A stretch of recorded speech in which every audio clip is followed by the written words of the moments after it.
एक बार एक व्यक्ति कहीं पर प्रवचन सुन रहा होता है। वहाँ उस प्रवचन में गुरुदेव बोल रहे होते हैं, हर किसी में भगवान होता है, बस आपको देखना आना चाहिए। भगवान वही होता है जहाँ आप उसे महसूस करना चाहते हैं। उसे गुरु की बात बड़ी अच्छी लगती है। वो गुरु की बात सुनकर, प्रवचन सुनकर वहाँ से चला जाता है। रास्ते में जा रहा होता है तो एक हाथी बड़ा मद में चूर होता है, बड़ा उत्पाद मचा रहा होता है। उस पर एक महावत बैठा होता है। वो उसे काबू में करने की कोशिश करता है। महावत पूरी कोशिश कर रहा था कि हाथी काबू में आ जाए, पर हाथी काबू में नहीं आ रहा था। अब जो भी सामने आता, महावत बोलता, सामने से हट जाओ, ये हाथी पागल हो चुका है, ये तुम्हें चोट पहुंचा देगा। ये व्यक्ति भी वहाँ से निकलता है। इस व्यक्ति को भी महावत बोलता है, सामने से हट जाओ, हाथी पागल हो चुका है, ये तुम्हें चोट पहुंचा सकता है, तुम सामने से हट जाओ। अब इस व्यक्ति के मन में चला हुआ था, गुरुदेव ने बोला हर किसी में भगवान होता है, तो मतलब हाथी में भी भगवान है, मेरा ये क्या बिगाड़ लेगा। वो अपने मद में चल रहा है हाथी के सामने।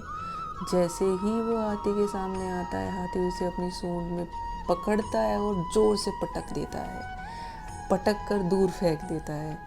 उस व्यक्ति को बड़ी चोट लगती है, उसे मन ही मन बड़ा गुस्सा आता है। वहाँ तो गुरुदेव बोल रहे थे हर किसी में भगवान होता है, भगवान कहाँ होता है, इसने तो मुझे इतनी चोट पहुँचाई।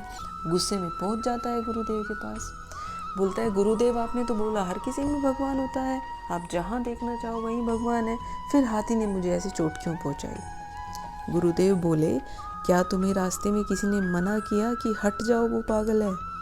किसी ने कुछ बोला कि वो तुम्हें नुकसान पहुंचा सकता है? वो व्यक्ति बोलता है हाँ, महावत बोल रहा था जोर जोर से सामने से, हट जाओ, ये पागल है, ये नुकसान पहुंचा सकता है। गुरुदेव बोले फिर महावत में भगवान दिखाई नहीं दिए? भगवान हर किसी में है। मतलब जो भी आपको कुछ बता रहा है, समझना आपको है कि आप कहाँ समझ रहे हैं। जब भगवान है तभी तो उन्होंने तुम्हें पहले से पहले सावधान किया, बच जाओ, संभल जाओ।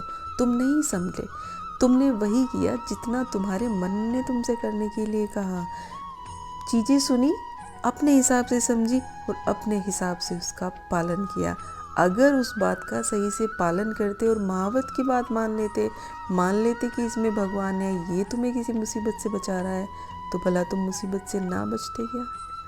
इस छोटी सी कहानी से बस यही सीख मिलती है कि जब भी आपको कहीं से कोई शिक्षा मिलती है, उसे हम अपने हिसाब से, अपने विचारों में, अपने कंफर्ट के हिसाब से ढाल लेते हैं।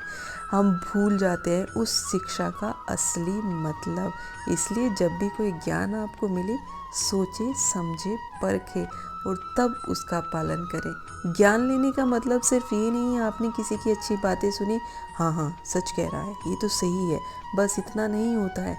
उस पर अमल करना होता है, उसे ध्यान से समझना भी होता है। राधे राधे।